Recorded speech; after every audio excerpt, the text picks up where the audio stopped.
मेरे प्यारे साथियों, यह क्लास आपके बोर्ड एग्जाम में 30 नंबर को कवर करने वाला है। और आप लोग सुन के चौंक गए होंगे, सर जी ये क्लास से सिर्फ 30 नंबर।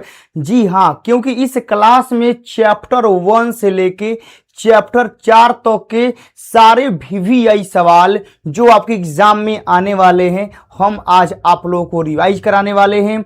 आप लोगों को तरीके बताएंगे जहां से आप लोग एग्जाम में बहुत ही कम समय में सारे सवालों को कर सकते हैं। तो पूरा का पूरा क्लास आज आप लोग का चैप्टर 1 से लेके चैप्टर 4 तक के सारे ऑब्जेक्टिव, सारे फॉर्मूले, सब कुछ आप लोग का रिवाइज हो जाएगा। तो ये क्लास आपके लिए बहुत ज्यादा इंपॉर्टेंट होने वाला है। तो लाइक कर दीजिएगा और पूरे वीडियो में बने रहिएगा।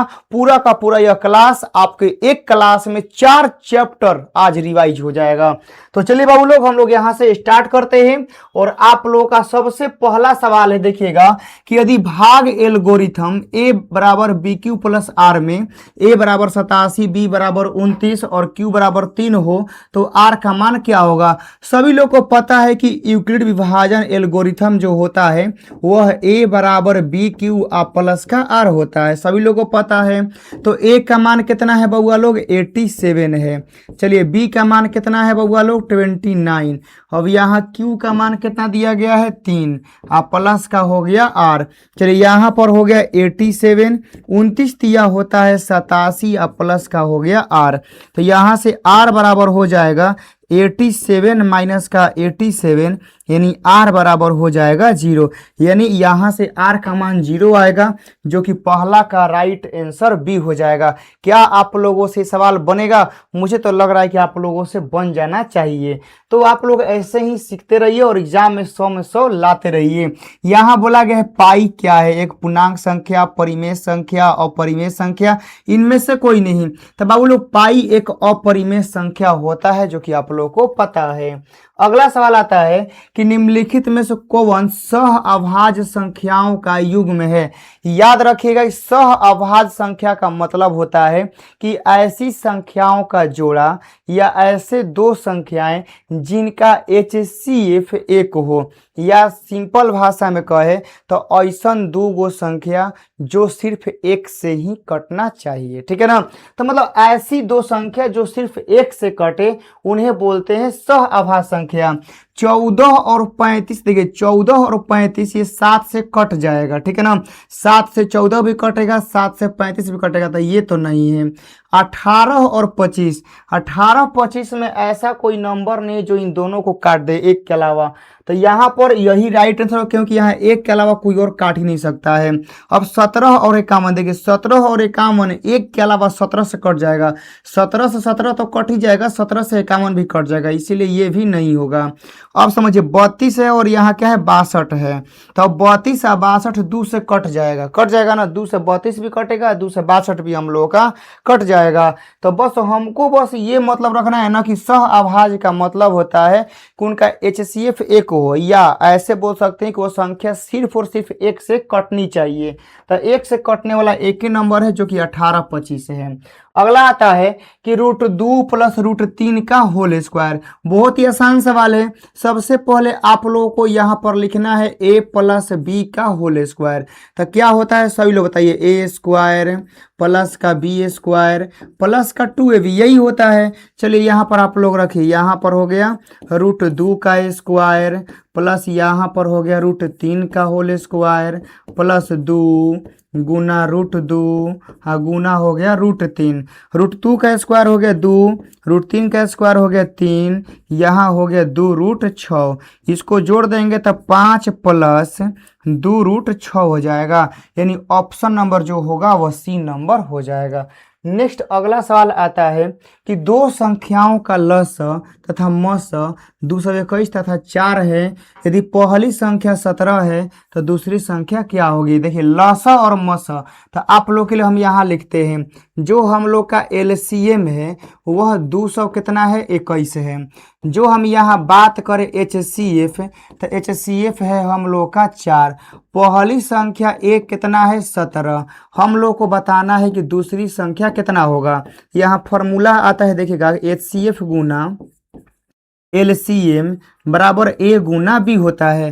तो HCF की जगह पे 4 रख दीजिए। एलसीएम का मान 221 यहाँ रख दीजिए। यहाँ ए की जगह पे 17 और गुना में क्या हो गया बी, 17 आ जाएगा बाटा में। तो यहाँ पर हो जाएगा 4 गुना 221 बाटा में हो गया 17। अब इस 17 से शायद कटना चाहिए 221, 17 से जाएगा एक बार में तो 3 2 5 5 हो जाएगा और 51, 17 3 51 और 13 चौके हो जाएगा हम लोग का 68। इसका मतलब कि हम लोग का 13 चौके 68 है और 68 तो ऑप्शन में है नहीं, कहीं ना कहीं तो गड़बड़ हुआ है, देखना पड़ेगा। 17 से एक बार में गया, ठीक है, और यहाँ से बचा 3 2 5 5 51, तो 17 तिया 51, यहाँ हो गया 13 बार में, तो 13 3 26, 13 13 चौके 52, अच्छा 52। हाँ यहाँ पर हो जाएगा 13 चौके 52 होता है बाबू, मेरे से गलती से लिखा गया, यानी हम लोग का ऑप्शन नंबर डी हो जाएगा। अगला सवाल देखिएगा, 38 25 का अभाज्य गुणनखंड होगा। तो सबसे पहले आप लोगों को यहाँ पर लिखना है 38 25। तो 38 25 को सबसे पहले 5 ले काटाइए, तो 7 5 35 बचेगा 3 और 2 32, 6 5 30 बचेगा 2 5 25। फिर आइए 5 ले काटाइए, 5 एकम 5 5 25 और यहाँ फिर एक 5 दिया 15। फिर यहाँ कटाइए आप लोग 3 से, 3 5 15 और 3 एकम 3, फिर 3 से हम लोग का जाएगा 17, इतना हो गया। तो बोला गया है कि 38 25 का अभाज्य गुणनखंड होगा। 5 2 गो है, 5 2 गो है, 3 2 गो है, 5 2 गो है, 3 2 गो, 17 एगो है, बिल्कुल ऑप्शन नंबर बी। तो कुछ नहीं है, बस आप लोगों को बनाना है आराम से, बस जल्दीबाजी नहीं करना है, धीरे धीरे ही आप लोग सारे मैथ सीख जाएंगे। देखिए बोला गया निम्नलिखित में 54 का अभाज्य गुणनखंड होगा। तो आप लोग यहाँ 54 लिख दीजिए, चलिए कटाइए। तो 2 से आप लोग कटाएंगे तो 27 बार में, फिर आप लोग 3 से कटाएंगे तो 9 बार में, फिर आप लोग 3 से कटाएंगे तो 3 बार में। तो यहाँ से आप लोग देख सकते हैं कि जो 54 है, 54 में हम लोग का 2 एगो है और 3 कै गो है, 3 गो है। तो 2 एगो है और 3 3 गो है, ऐसा तो ऑप्शन नंबर बी एक है। अगला सवाल, निम्नलिखित में किसका गुणनफल एक परिमेय संख्या है। मतलब गुना करने पर परिमेय संख्या मतलब रूट से बाहर आ जाना चाहिए। देखिए सबसे पहले तो 3 बाहर निकल नहीं सकता है, 5 निकल नहीं सकता है, और गुना भी करेंगे ना, तो गुना भी करेंगे तो रूट हो जाएगा 15, और रूट 15 रूट से बाहर निकलेगा नहीं, तो गलती हो गया, ठीक है ना। चलिए यहाँ 5 है और यहाँ 125 है, ठीक है। तो चलिए ये दोनों को गुना करवाएंगे ना, तो 125 गुना 5 करेंगे तो 50 25 की 5 हासिल गया 2, 5 दूनी 10 और 2 12 की 2 हासिल गया 1, 5 625 और 625 का वर्गमूल होता है 25। यह तो रूट से बाहर निकल गया, तो यही हो जाएगा। बात आया समझ में। अब यहाँ समझिए तो 7 है और 49 का वर्गमूल होता है 7 है। तो अब ये रूट में है और ये रूट से बाहर है, गुना होगा तो अपरिमेय ही बन जाएगा, और ये 7 5 35 यो आप लोग का रूटे में रह जाएगा। तो ऑप्शन नंबर बी कन्फर्म होगा। अगला सवाल, 625 के अभाज्य गुणनखंड में 5 का घात क्या होगा। तो आप लोग यहाँ से 625 को काटिए, चलिए तो 5 ले आप लोग काटिएगा तो यहाँ हो जाएगा 125, फिर 5 ले काटिएगा तो यहाँ हो जाएगा 25, फिर आप लोग 5 ले काटिएगा तो 5, यानी यहाँ 625 में जो 5 आएगा वो 5 के पावर 4 आएगा, यानी 5 का घात बोला है, तो 5 का घात 4 गो है, इसका मतलब बी नंबर हो गया। अगला सवाल, निम्नलिखित में से कौन परिमेय संख्या है। परिमेय संख्या का मतलब होता है कि वह संख्या जो रूट से बाहर हो, बस इतना याद रखिएगा। तो 16 का तो बाहर ही निकल जाएगा, 16 का 4 तो निकल जाएगा, लेकिन ये रूट 7 नहीं निकल पाएगा, इसी वजह से ये गलती हो गया। देखिए रूट 100 है, रूट 100 का वर्गमूल होता है 10 प्लस रूट 100 का वर्गमूल होता है 10, दोनों रूट से बाहर निकल गया ना, तो बी नंबर। चलिए अगला सवाल आगे बढ़ते हैं। X square minus x minus 6 बोला गया कि इसमें से कौन सा जो आंसर है यह सही है। आइए एक के सॉल्व कर लेते हैं गुणनखंड विधि से। तो यहाँ पर बोला गया है कि एक्स स्क्वायर माइनस का एक्स माइनस का 6 बराबर क्या हो गया 0।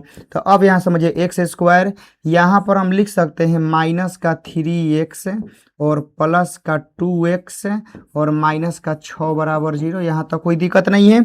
इन दोनों में से x कॉमन लेते हैं, तो यहाँ पर हो जाएगा जाएगा x माइनस का 3 प्लस का यहाँ 2 कॉमन लेंगे तो यहाँ पर हो जाएगा x माइनस का 3 बराबर का 0। अब यहाँ देखिएगा ये हो गया x माइनस का 3 और ये हो गया हम लोग का x प्लस का 2 बराबर 0, यानी x माइनस 3 और x प्लस 2 आएगा, यानी ऑप्शन नंबर हम लोग का डी नंबर हो जाएगा। अगला सवाल यहाँ बोला गया कि इसको हल करिए और बताइए कौन सा आंसर हम लोग का वेरीफाई होगा। देखिए आराम से जब भी सवाल मिलता है ना मैथ का तो घबराना नहीं चाहिए, एकदम आराम से एकदम कोशिश करिए कुछ ओकरा में खोजा जाए, कुछ फॉर्मूले लगाया जाए ताकि आप लोग आंसर के पास पहुंच पाएँ। देखिए यहाँ दिया गया है ए क्यू माइनस बी क्यू, तो सबसे पहले आप लोगों को पता होगा कि ए क्यू माइनस बी क्यू का फॉर्मूला क्या होता है, फॉर्मूला याद होना चाहिए। तो A Q minus B Q का फॉर्मूला होता है ए माइनस बी और यहाँ ए स्क्वायर प्लस का ए बी, हाँ प्लस का बी स्क्वायर, ये ए क्यू माइनस बी क्यू का फॉर्मूला होता है। और नीचे आप लोगों को ए माइनस बी दिया हुआ है, तो जैसे ही आप लोग नीचे ए माइनस बी आप लोग करेंगे तो ध्यान देखिए ए माइनस बी से ए माइनस बी कट गया, तो जो हम लोग का यहाँ पर आया वो आया ए स्क्वायर, यहाँ पर आया प्लस ए बी, हाँ प्लस का आया बी स्क्वायर, यानी ए स्क्वायर प्लस के ए बी प्लस के बी स्क्वायर, 12 का जो राइट आंसर होगा वो बी हो जाएगा। नेक्स्ट सवाल आता है कि 3 और 4 शून्यक वाले एक द्विघात बहुपद बताइए, जो कि बहुत अच्छा सवाल है। तो 3 4 शून्यक वाला द्विघात बहुपद बताना है। तो देखिए द्विघात बहुपद का सबसे पहले सूत्र होता है एक्स स्क्वायर माइनस का alpha plus beta x plus का अल्फा इंटू बीटा बराबर हो गया 0। अल्फा बीटा का मान यहाँ रख दीजिए, तो यहाँ हो गया x square minus alpha beta दोनों को जोड़े 3 4 कितना हो जाएगा 7 एक्स, हाँ प्लस गुना 3 4 गुना करिए तो 4 यानी कितना हो जाएगा 12 हो जाएगा, प्लस का मतलब बराबर का 0। तो x square minus 7 x plus का 12, जो कि ऑप्शन नंबर 13 में ए में है। आराम से बन गया, क्योंकि आप लोग का ये वाला अल्फा है और ये वाला आप लोगों का बीटा है। अगला सवाल देखिए, पी एक्स बराबर इतना है, क्यू एक्स बराबर इतना है, तो बोला गया है कि पी एक्स, हाँ यहाँ देखिए गुना का यूज किया है, गुना क्यू एक्स का घात होगा, याद रखिएगा।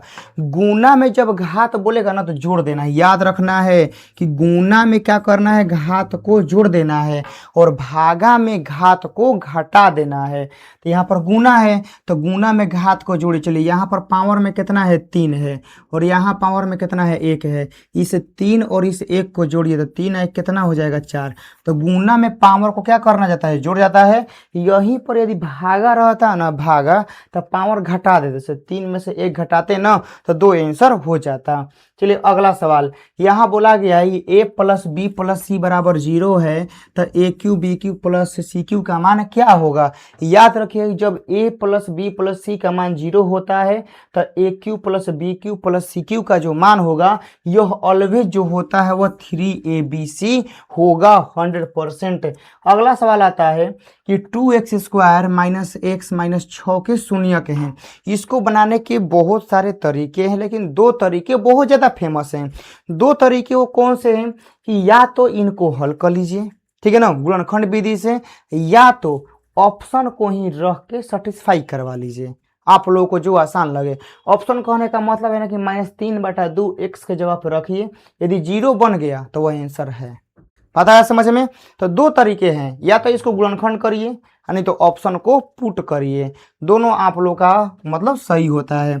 चलिए आप लोगों को इसको हल करके हम दिखा देते हैं। जैसे हम यहाँ पर लेते हैं 2x स्क्वायर माइनस का x माइनस का 6 बराबर का हो गया 0। ये 6 दूनी कितना हो गया 12, कितना हो गया 12। अब 12 को ऐसा अरेंज करना है ना कि हम लोगों को यहाँ पर -x आ जाए, तो -4, लेकिन -4 + 3 हो जाएगा। चलिए यहाँ पर 2x स्क्वायर माइनस के 4x और प्लस का 3x माइनस का 6 बराबर 0, ऐसे कर देंगे। दोनों में से 2x कॉमन लेंगे ना तो यहाँ पर हो जाएगा x माइनस का 2, प्लस का यहाँ 3 कॉमन लेंगे तो यहाँ भी हो जाएगा x माइनस का 2 बराबर 0। चलिए तो यहाँ पर हो जाएगा x माइनस का 2 और यहाँ पर हो जाएगा 2x प्लस का 3 बराबर हो गया 0। चलिए पारापारी जीरो करिए, एक्स माइनस का 2 बराबर 0, तो यहाँ पर हो गया x बराबर 2। चलिए यहाँ चलिए 2x आप प्लस का 3 बराबर हो गया 0, तो यहाँ से हो जाएगा 2x बराबर माइनस का 3, यानी x बराबर जो यहाँ से आएगा वह आएगा माइनस का 3/2, यानी एगो तो -3/2 होगा, एगो 2 होगा, यानी ऑप्शन नंबर ए नंबर बन गया। चलिए अगला सवाल, यहाँ बोला गया एक्स स्क्वायर माइनस 3 के शून्य को होगा, आइए सॉल्व कर लेते हैं। तो एक्स स्क्वायर माइनस का 3 बराबर 0 हो गया। चलिए यहाँ पे -3 बराबर का उन्हें जाएगा तो 3 हो जाएगा। चलिए इधर से स्क्वायर हटेगा ना बाबू, तो इधर छा जाएगा हम लोग का रूट, यानी प्लस माइनस √3 हो जाएगा, यानी दोनों आंसर होगा +√3 और -√3, यानी 17 का ए नंबर। अगला सवाल आता है कि बहुपद इतना का मान x बराबर -1 पर होगा, यानी जो हम लोग को यह बहुपद दिया गया है ना, बताना है कि x बराबर -1 पे कितना वैल्यू यह निकलेगा। तो कुछ नहीं करना है, -1 को उठाइए, इसे पुट करिए। चलिए 2 गुना यहाँ हो गया -1 का होल स्क्वायर माइनस का 3, यहाँ हो जाएगा माइनस का 1 हाँ प्लस का हो गया 5। चलिए -1 का स्क्वायर करेंगे तो 1, यह हो जाएगा प्लस का 3 और ये हो गया प्लस का 5, 5 3 8 2 कितना हो गया 10, यानी ऑप्शन नंबर हम लोगों का डी नंबर। अगला सवाल आ गया 19 नंबर, px का मान इतना है, gx का मान इतना है, बोला भागा। देखिए हम शुरुआती में बोले हैं कि गुना वाला भी आता है, भागा वाला भी आता है। तो भागा में जब आप लोगों से घात पूछता है ना, तो उतना टेंशन लेना ही नहीं, गुना में पूछे भागा में पूछे कोई दिक्कत नहीं है। चलिए ऊपर एक कौन है, ऊपर है px में सबसे ज्यादा x का पावर कितना है 4, तो आपको यहाँ 4 लिख देना है, भागा है तो माइनस, ठीक है ना। और इस gx में x का पावर कितना है सबसे बेसी 1 है, तो 4 में से 1 घटा दीजिए तो कितना आंसर होगा 3, यानी ऑप्शन नंबर हम लोग बी नंबर लगा देंगे। अगला सवाल आता है 20 नंबर, बोला गया कि यदि बहुपद px का एक शून्यक 2 हो तो निम्नलिखित में से px का एक गुणनखंड होगा। देखिए शून्यक बोला गया है 2, तो शून्यक 2 का मतलब होता है ना कि आप लोग सीधे लिख देंगे कि x का मान 2 है, याद रखिएगा। जब कभी भी शून्यक बोलेगा ना तो याद रखिए वह x का मान होता है, तो x बराबर 2 कर लीजिए। चलिए इस यह 2 यहाँ पर क्या में है प्लस में, इधर आएगा तो क्या हो जाएगा x - 2 बराबर 0। x - 2 कहीं पर आप लोगों को इसमें दिख रहा है, कहेगा हाँ सर जी बी नंबर में दिख रहा है, तो बी नंबर आंसर हो गया। अगला सवाल आता है 21 नंबर, यदि किसी द्विघात बहुपद के शून्यक का योगफल एवं गुणनफल उतना है तो द्विघात बहुपद होगा। सबसे पहले आप लोगों को कोई भी न्यूमेरिकल चाहे कोई भी क्वेश्चन बनाना होता है, क्वेश्चन को बारीकी से पढ़ा जाता है, बारीकी से एकदम। देखा बोला गया है यदि किसी द्विघात बहुपद के शून्यक का योगफल, तो बाबू शून्यक हमने के पता है कि अल्फा होता है और बीटा होता है, योगफल का मतलब होता है कि alpha plus beta, alpha plus beta का मान कितना है -3। गुणनफल का मतलब होता है गुना करवा दीजिए, यानी अल्फा इंटू बीटा का मान कितना हो गया 2 हो गया। तो बोला गया है द्विघात बहुपद होगा, तो द्विघात बहुपद का सूत्र आप लोगों को पता है -alpha plus beta x plus का अल्फा इंटू बीटा बराबर क्या हो गया 0।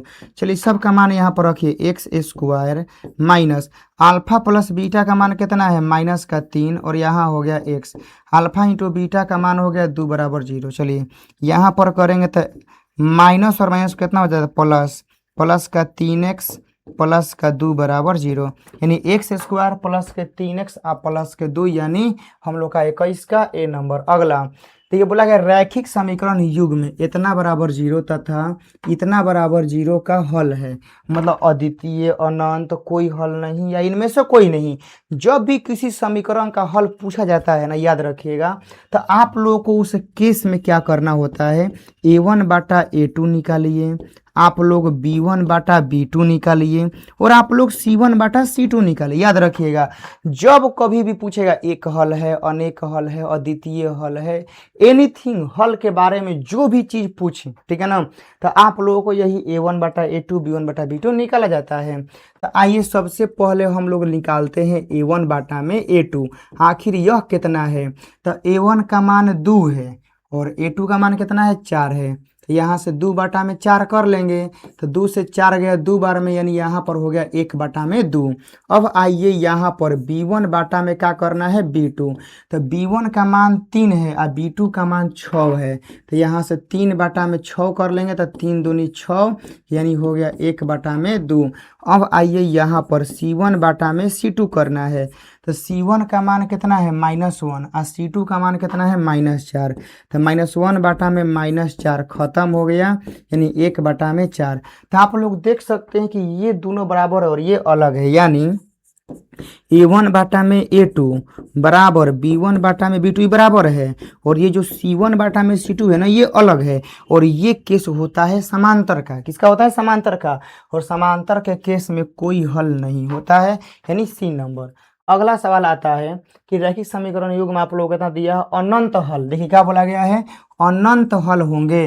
तो अनंत हल के लिए केस होता है सब कुछ बराबर होता है, a1 बाटा a2 b1 बाटा b2 हाँ बराबर का c1 बाटा c2। याद रखिएगा, अनंत हल के लिए सब कुछ बराबर होता है, और ऐसा एक ही ऑप्शन में है बी नंबर। अगला सवाल आता है कि रैखिक समीकरण युग में इतना और इतना के हलों की संख्या होगी। देखिए जब हलों के बारे में आप लोगों से पूछता है तो सीधे आप लोग अनुपात निकालेंगे। आइए आपके सामने निकालते हैं। सबसे पहले हम लोग निकालेंगे a1 बाटा में a2। तो a1 बाटा a2 का मतलब होता है कि यहाँ 2 है और यहाँ 3 है, तो हम लोग का हो जाएगा 2 बाटा में 3। अब आइए यहाँ पर निकालते हैं b1 बाटा में b2। तो b1 का मान 3 है, b2 का मान 3 है, 3 बाटा में 2 हो गया। देखिए यही जे अलग हो गया। जब यही जो अलग हो गया ना, तो आगे निकालने का जरूरत नहीं है। यानी हम लोग यहाँ पे लिख सकते हैं कि a1 बाटा a2 का जो मान है, यह आप लोगों के b1 बाटा b2 के बराबर नहीं है, ये अलग अलग है। और जब ये अलग अलग है तो इसको बोलते हैं मेरे भाई केवल और केवल एक हल, यानी अद्वितीय हल। अद्वितीय हल जब ऐसा रहता है तो क्या बोलते हैं, अद्वितीय हल बोलते हैं। अगला सवाल आता है कि दो, यहाँ देखिए क्या बोला है, दो एक घातीय समीकरण के आलेख यदि समपाती रेखाएं हो तो हलों की संख्या क्या होगी। देखिए समपाती हम लोग को बोला गया है कि दो गो मतलब है एक घातीय जो ना क्या है, समपाती है। तो समपाती के केस में हलों की संख्या क्या हो, तो अनंत होती है, अनगिनत। याद रखिएगा, जब समपाती का मतलब होता है कि एगो लाइन इधर गया, ठीक है ना, हाँ दूसरा का लाइन भी जो है ना वो भी इसी पर आ गया, तो इस केस में बोलते हैं हम लोग अनगिनत। याद रखिए क्या बोलते हैं, अनगिनत। अनगिनत का मतलब होता है ना कि a1 बाटा a2 बराबर b1 बाटा b2 हाँ बराबर c1 बाटा में c2। इसको अनगिनत हल बोला जाता है। यही केस संपाती होता है, यही केस आप लोग का संगत होता है, यही केस अनेक हल होता है, यही हल अपरिमित रूप से अनेक हल होता है। अब यहाँ देख सकते हैं आप लोग, बोला गया निम्नलिखित में से कौन बिंदु x बराबर 3 के आलेख है। ठीक है ना, x बराबर 3 का आलेख हम लोगों से पूछ रहा है। तो सबसे पहले x बराबर 3 है तो 3 तो होना जरूरी है। ठीक है ना, x बराबर 3 होना जरूरी है, तो x बराबर 3 होगा और y में क्या होगा, 0 होगा। तो 3 0 3 0 3 0 तीनों सही है, तो डी नंबर लगाना होगा। अगला सवाल आता है कि 5x - 2y बराबर -8 का एक हल है। ये सब सवाल बहुत आसान होते हैं, कैसे सुनिए।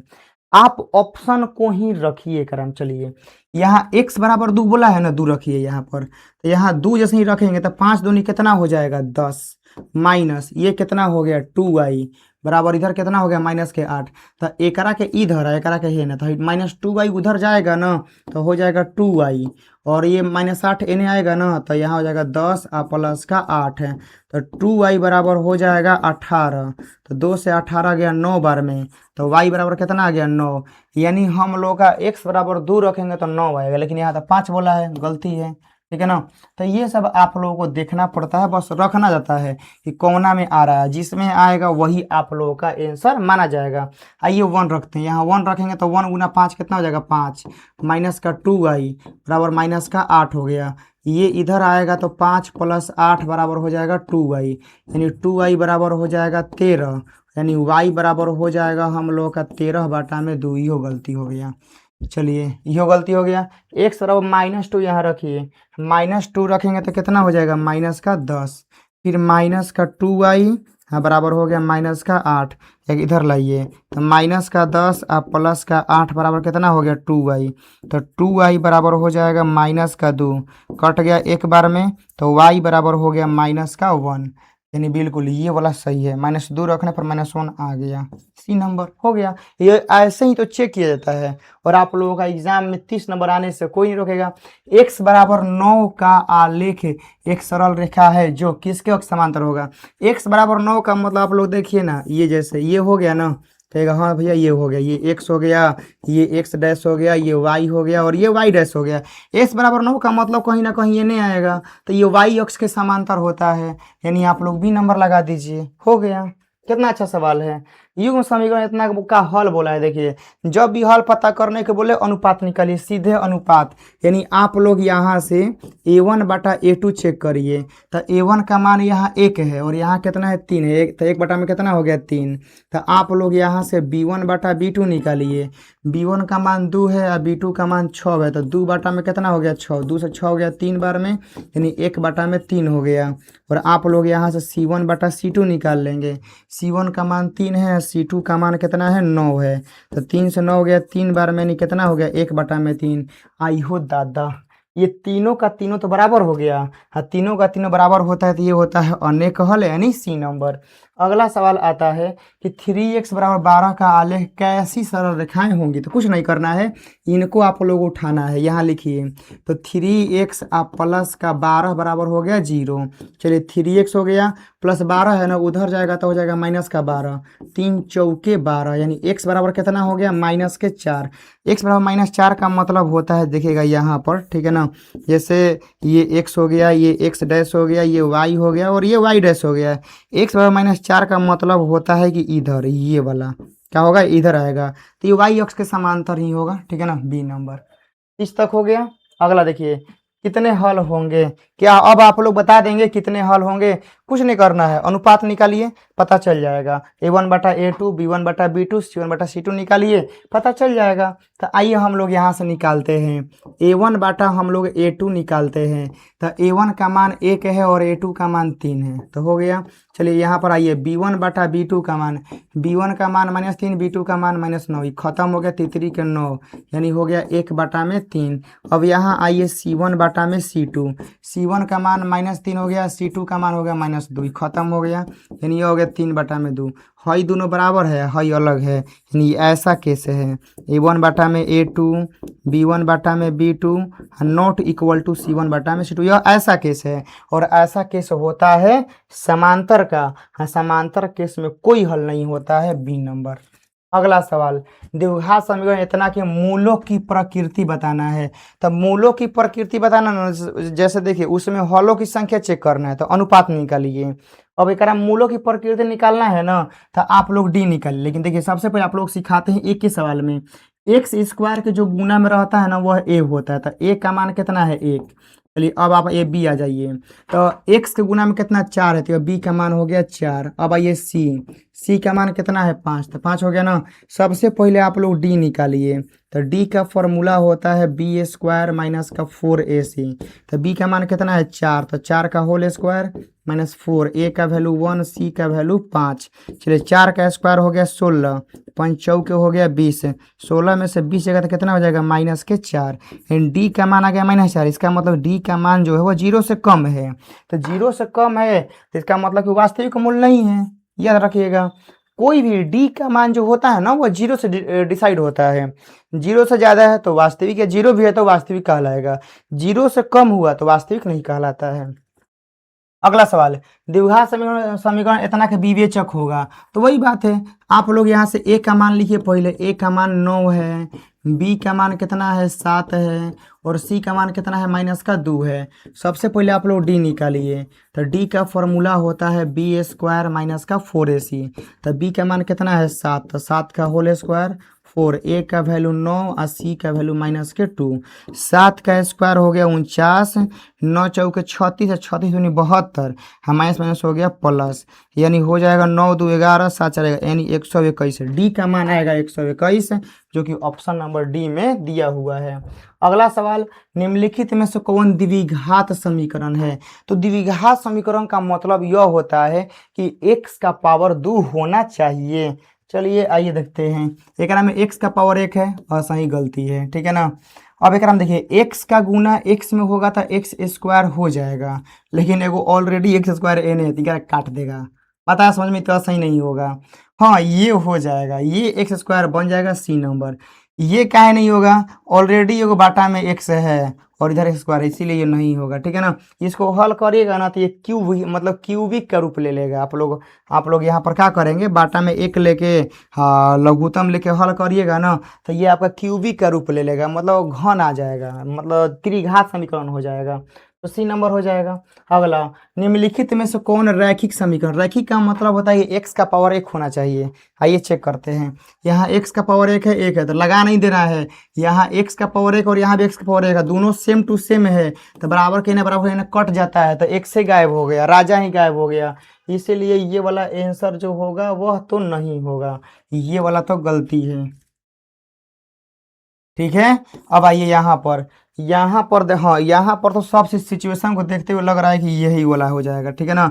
क्यों? क्योंकि इसमें x का पावर 1 है और ये कटने वाला नहीं है, तो डी नंबर हो जाएगा। ये दोनों में द्विघात चल रहा है, ठीक है ना, द्विघात, लेकिन एक जगह, लेकिन हाँ नहीं सही है, डी नंबर ही हो जाएगा।